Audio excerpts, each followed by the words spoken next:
Hey, Mark again here, WeatherMan Plus. How y'all doing today? It is Tuesday, April 6th, and we have a lot of weather news that we need to cover. Now, the two videos I have for you today, on the very top one is your 7-day precipitation rate. We have a couple of storms coming through, and it will drop a lot of rainfall, and there will be some snow.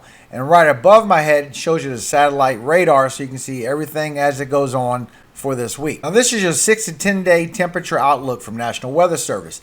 And the reason why I'm showing you this is, if you notice, you'll be in your well below average temperatures for the Northwest because we have this cold anomaly that is coming down. We do have some more Arctic air. It's not going to put anybody in freezing temperatures in the south that we need to worry about. You will be in the 40s, but it is one of the main features that is causing this big severe weather storms that will happen in the south. And for your 8 to 14-day temperature outlook, you still have some well below average temperatures in the Northwest, but now you're getting below average temperatures in the southeast as well. Now, this is your Arctic oscillation according to the GFS, and this should let you know exactly when your cold air anomalies does come down from the North Pole. And you do see around April 7th, you have an anomaly coming into our country. Also around the 12th, and you also have a possibility of a third one, a little too far to forecast for sure, but it is showing that there's another chance somewhere around the 20th of this month that we will have more cold air coming into this country. Now, I don't expect you to take my word on it, so just to prove to you that I'm telling you the truth, this is from Google, and I did search it for you because I am showing that this cold Arctic air will be a big tribute to what's going to happen in the south. And not just tornadoes, any vortex, any cyclone formation, cold air does make a big difference. Matter of fact, if you look, you'll see that the vast majority of tornadoes occur with temperatures and dew points at least in the 50s. We know that. But there are always exceptions.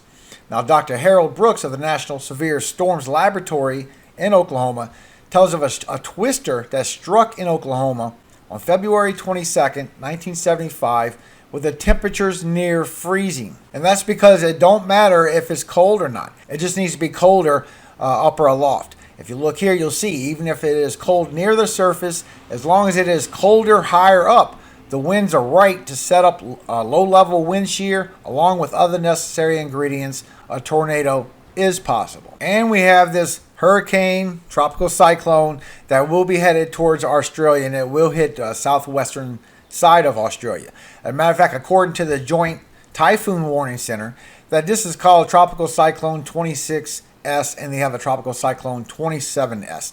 Now, 27S is going to burn out, but 26S is really going to get strong, and I believe this is pronounced Seroja. Please let me know in the comments if I'm saying that wrong. Now, according to the Australian government of the Bureau of Meteorology, they expect this to get up to a 3. Now, that's a little different than what our American scale of what a Hurricane Cat 3 is.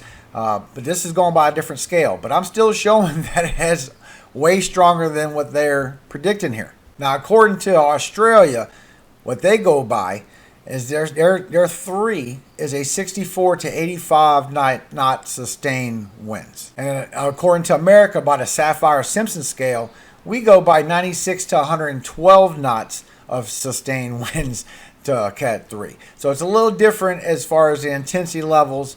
However, I am showing that theirs will be upgraded then because there is a lot of power there with a lot of potential. Now, today they have it at 50 knots, and they have it predicted for tomorrow to get up to 60 and 65 knots by the 8th. But by the 9th and the 10th, it is expected to get all the way up to 105 knot winds. But I'm showing that there will be even more intensity.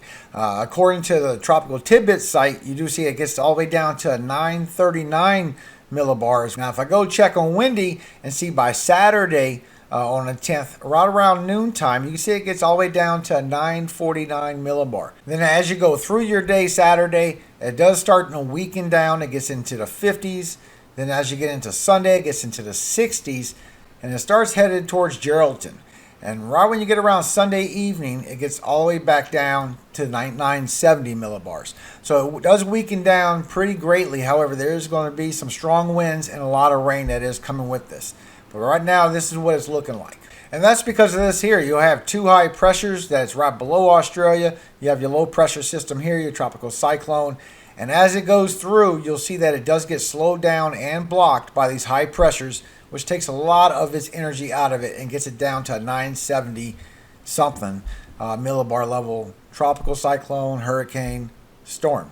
But if you go to tropical tidbits, you'll see that it does get down to 939 millibar level, a little bit stronger than what they're showing. So this does have more strength that can happen. And this is what that looks like over there for you, Australia. This is a shot for Saturday on the 10th at its strongest point so far. And as far as the severe weather that we're going to have when this cold air comes down, it's really going to make this cyclone really ramp up.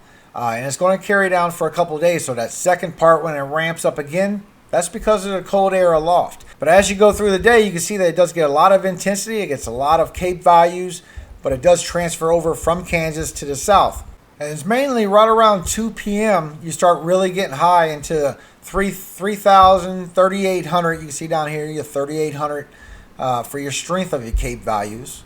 And then as your evening goes along, it starts getting really strong, especially for Kansas, especially for northern Oklahoma. And this is by 6, 7 o'clock tonight.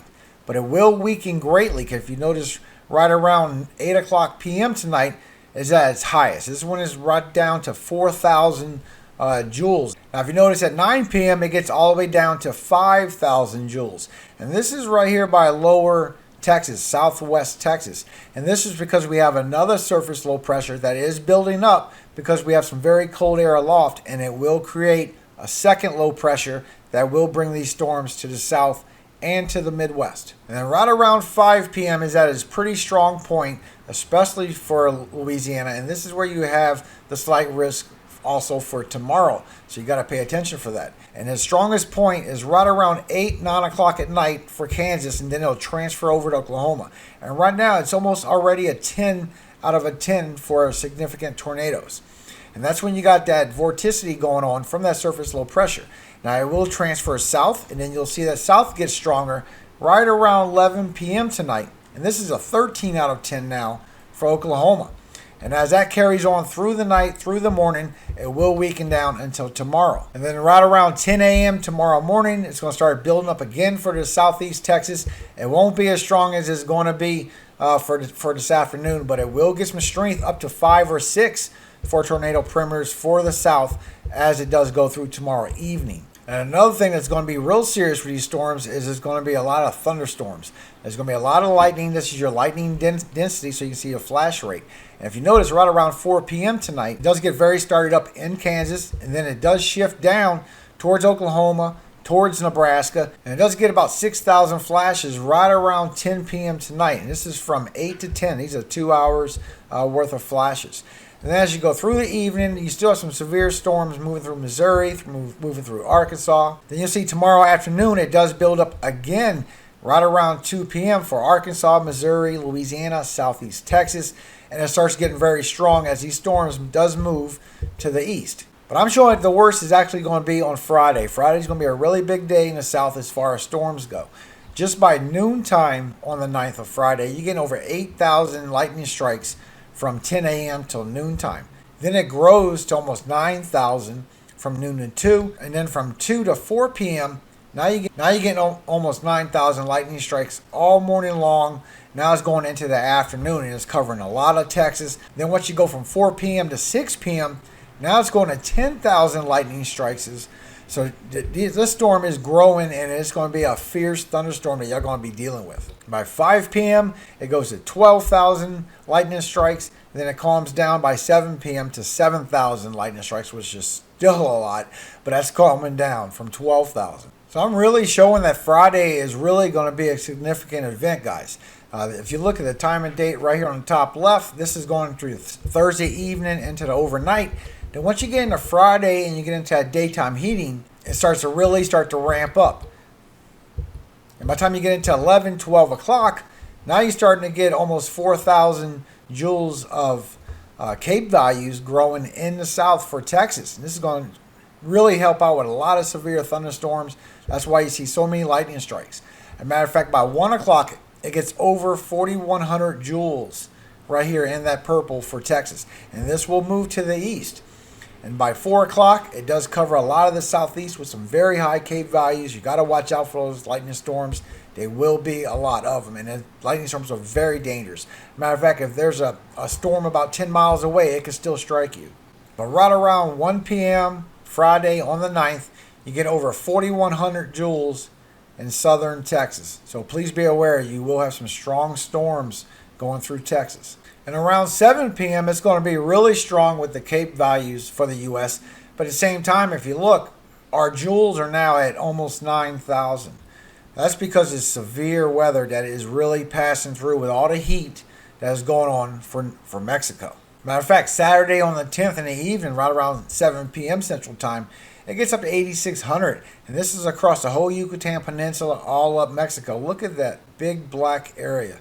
That is significantly high CAPE values. And the hot spot for Friday, not only for Texas, it does carry over towards Louisiana and Mississippi as well. As a matter of fact, if you look around 11 a.m. on the 9th, you'll see that you have a very hot spot right across next to New Orleans of over 4,100 joules.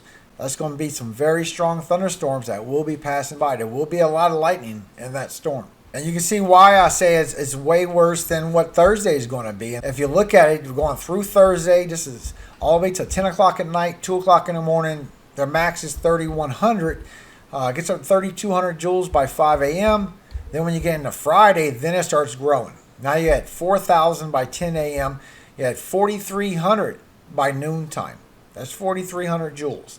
That's very strong thunderstorms. That's very severe weather. And it will be going all day long. 7 p.m., 10 p.m., you still have very strong thunderstorm capability. So it will be an all-day event for the South. And you can also see that by tomorrow, right at 6 a.m. Central Time, that we're going to start getting some cold air that's going to be coming in. And this is going to help this surface low pressure strengthen up to cause a lot of this chaos. And not only is it going to be 40 high 40s temperature on the ground, up in the 850 millibar level, it's going to be up to 8 and 9 degrees below Celsius. And 32 degrees is 0 or 1, I believe. But this is a lot colder air up aloft. And as you remember before, I showed you that it does have the intensity to get that convection when you have very colder air up or high than what you have on the surface. So the surface has 40s, maybe in the 50s. But you have negative temperatures to 32 degrees freezing temperatures at 850 millibar level. So you have a lot of cold air up aloft. It's going to help this cyclone strengthen up, and it is going to cause these big bands of these storms that's coming. It is what's going to cause a lot of these thunderstorms. And Friday evening, you can see right around your 21Z, this is right around 4 or 5 p.m. Central Time. And there's your surface low pressure right there with that circle, and you can see all these high CAPE values that is coming out of this storm. I mean, you get up to 4,000 in some areas because of the vorticity that this system is going to create because of the cold air that wound it up real good, gave it the pull that it needs to get that convection before it heads up to the north. And this is going to spread out a lot of strong rain bands. It's going to spread out a lot of thunderstorms, all that lightning. It will be a lot of severe weather, very much so for Friday. And on the surface level, it's pulling some very warm temperatures. Southern Texas is going to be over 100 degree temperatures Fahrenheit. That is very hot, and it's already coming in. But this is going to be going into the bottom of this cyclone, giving that convection to go up. And this is what's going to create all that lightning for all them thunderstorms. And right around 4 p.m. on Friday, this is your CAPE values. And you have 3,800 joules going over here. You have 3,900, 4,000 here. Very strong joules all over the southern half of this storm. Texas needs to watch out, especially for Friday. Southeast Texas. It will be passing right below, almost right across the Dallas area with the center of its surface low. And all below it is all going to be very severe weather. And here's what the severe storms will look like for Friday. You have the surface low pressure that did form up. It did create some severe storms for southeast Texas, but then it's going to blow up with all that lightning I showed you. These are severe storms that's going to be spreading out all across Louisiana, mostly for southeast Texas. They will be getting a lot of it. Then as you go through your morning into your evening, it will switch over to the southeast, and there's a surface low pressure there again, and it's creating that vorticity, keeping these thunderstorms going, and it will go all the way towards the east in the mid-Atlantic. Matter of fact, these storms will reach all the way to the northeast. It won't be as strong, but you will have some severe weather that will come out of this system. And you do see the surface low pressure does transfer its energy by then. So I will update that. But if you remember, the cold air was coming down on the 7th, on the 12th, and somewhere around the 20th. Now when it comes in on the 7th, it's going to carry all the way to the 9th, and at the end of this turn, it's going to put the Northwest in some below freezing temperatures. And this is just going to be the beginning of this track across the country. And this is your temperatures for the Northwest come Friday morning. This is about 5 o'clock in the morning your time, and you are in a lot of below freezing temperatures for the whole Northwest. Matter of fact, it don't start warming up until you start leaving and get into Northern California in the 40s. The same thing for the 12th. You can see that the cold air does start to move in. It does a second bounce down into our country. And then it's going to do a third bounce and cause some possible snowfall. If you can look right here, you can see almost a cyclone right there. And the cold air is curving into it. It is pulling the cold air into itself. And it is a possibility for a snowstorm for the Midwest on April 12th. And for its third bounce on the 20th, it will get all the way down into lower U.S. Even northern Texas will be below freezing, even 32 up to 29 degrees for northern panhandle for Texas. But everybody else will be in the 40s. As it passes by, people will be mostly in the 40s. High 30s will only be at nighttime.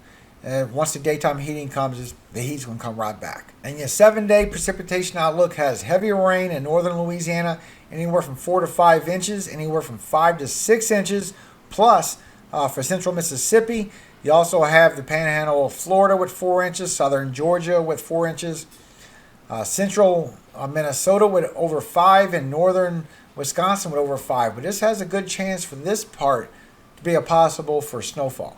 Matter of fact, GFS shows us that after that storm hits the Midwest, from the Arctic air coming in, there's a possibility for some snowfall for the Midwest. I mean, you will have it for the higher elevations, of course, but this will give a chance for northern Wisconsin, mostly northwestern, with a couple inches of snow. Northern Minnesota with a chance for a major snowfall from the whole state covered, and that is according to the GFS. The Euro shows that you don't have a chance. It shows the same track for impacts, but it shows that you don't have a chance for the heavy accumulation that GFS showed. And that's because GFS shows that it will be passing by in the morning, which will be morning temperatures and overnight lows, while Euro shows that it'll be passing around 0Z, which is more around 6 o'clock in the afternoon. You got a daytime heating, and it'll be a rain event. And that is your weather news. So I sure hope that y'all liked the episode of the weather news. That's everything that's pretty important that's going on for the next couple of days. Now, I'd like to bless every single one of you that will be going through this storm. May God bless you. May you not lose your power. Hope everybody will become okay. I will update this to see what's going on for Friday. But then again, y'all know me, guys. I'm just waiting for hurricane season. Now, I used to live stream this severe weather a couple of years ago, and I did great. I even found the tornadic cells before they were even posted by the model data. So I was very good at it. And I'm actually thinking about maybe streaming again. Tell me what you think in the comments if you want me to start streaming again. And if you were there in the past when I did do those live streams almost all year, man, tornado season really wears you out. But if you enjoyed those and you'd like to see those again, let me know in the comments section.